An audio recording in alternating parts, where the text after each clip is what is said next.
benda. Halo teman-teman. Ada 5 hal yang perlu kita ingat tentang gerak benda. Pertama, pengertian gerak. Gerak diartikan sebagai perubahan posisi suatu benda. Misalnya, sebuah mobil mula-mula berada di tempat A.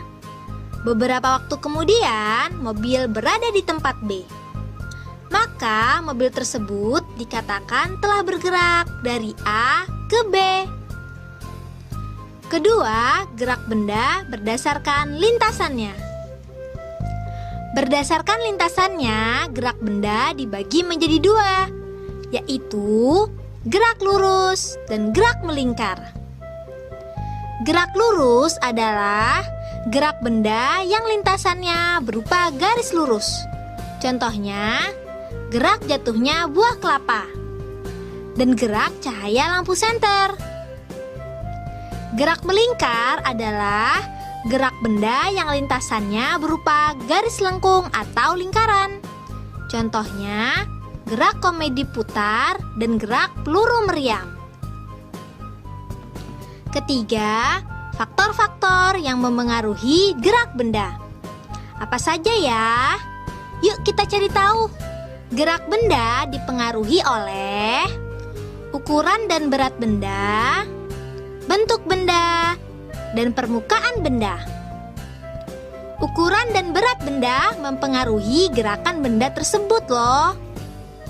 Benda yang ukurannya kecil dan ringan akan mudah bergerak dan gerakannya cepat.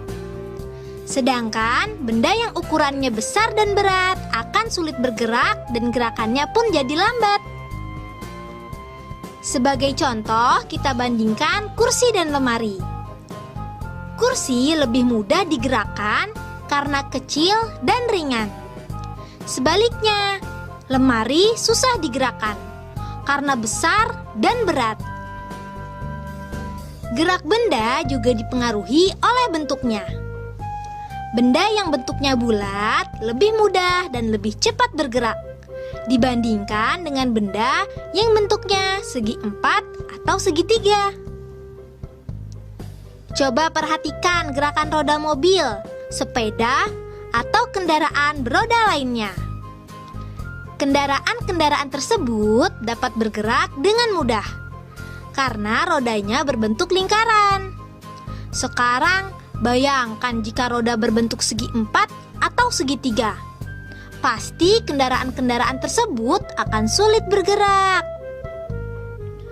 Mudah atau sulitnya suatu benda untuk bergerak juga ditentukan oleh permukaannya. Benda yang permukaannya halus akan mudah bergerak dan gerakannya cepat. Sedangkan benda yang permukaannya kasar akan sulit bergerak dan geraknya akan lambat. Sebagai contoh, kita bandingkan gerakan 2 kotak kayu yang ukuran dan masanya sama. Bedanya, kotak yang satu diamplas sampai permukaannya halus, sedangkan permukaan balok lainnya dibiarkan tetap kasar. Ternyata, kotak kayu yang permukaannya halus lebih mudah dan lebih cepat gerakannya dibandingkan dengan kotak kayu yang permukaannya lebih kasar.